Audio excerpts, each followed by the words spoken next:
So TikTok has become a go-to for entertaining videos and increasingly now for advice. Registered dietitian Michelle J. Lynn takes a look at some of the platform's top diet trends. Good morning. Hi, Annette. How are you? Good to see Very you. good, very good. I know you're very active on TikTok, but you found some diet trends that are they're kind of questionable. Yes. So first off, I want to start by saying that anything you should always speak to your doctor before you try any of them or your registered dietitian. So when there's something trending on TikTok, a lot of different people try it, and I have my thoughts on it as a registered dietitian. This first one coming up is one about the frozen honey trend, and what this one does is it takes frozen honey, you freeze it in a freeze bottle, and then you squeeze it out, and then when you bite it off, it's supposed to be like melt in your mouth from like something frozen to like a nice sweet treat. Now this user makes it look really, really fun the way she does it. Her name is Eloise. Um, but you know what? I'm not the biggest fan of this one. I find what it can do is it can cause some stomach upset. It can cause a little bit of digestion issues if you're having too much at once. If you do want to try it, maybe stick to 1 tablespoon servings or freeze it in ice cube trays to try it out, because the high amount of fructose that we have in the honey, which is a natural sugar, might make us have some bathroom problems and might end up giving us the runs or something. Bathroom problems. I like how delicately you say that. Okay, what else have you found? So another one here, this one is called the chia seed trend. It's chia seed water. And what you do is you add a tablespoon of chia seed to water. And what the chia seed is supposed to do is expand in your stomach, and then it's supposed to increase feelings of fullness so that you eat less and it puts you in a calorie deficit.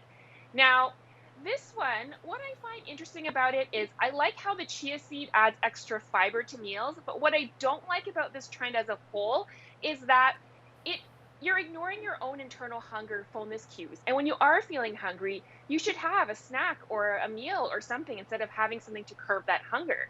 And a good Hmm. healthy snack is produce and protein, so like a piece of fruit and a small handful of nuts, or some veggie sticks with some hummus. But we don't want to ignore our hunger fullness cues. We want to eat when we feel hungry instead of trying to suppress those things that our body's trying to tell us.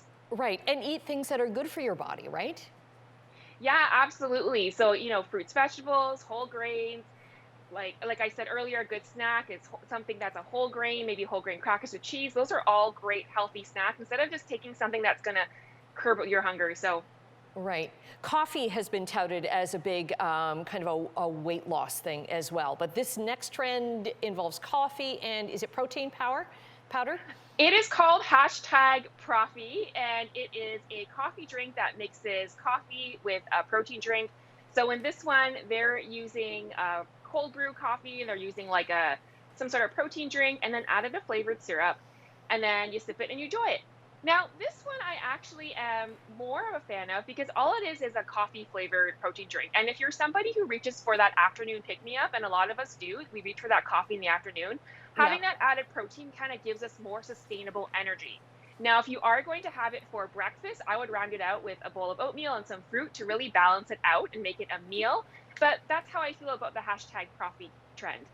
Okay, all right. And then you've got your own trends or your own videos on TikTok where you're kind of like breaking down a lot of things. I follow you on social media, and you confront a lot of things that need to be said about eating.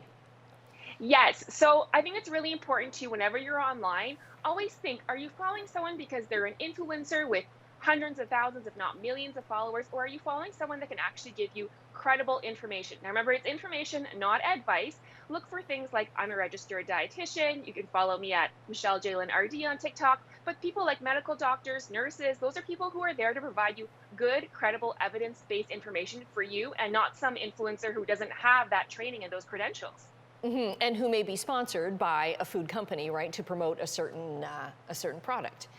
And if they do, they must disclose that. That's part of advertising standards. It's something that they're supposed to do to keep that integrity, to make sure people know that they are sponsored. Okay, and just so viewers know, how many years did you go to school to be a registered dietitian?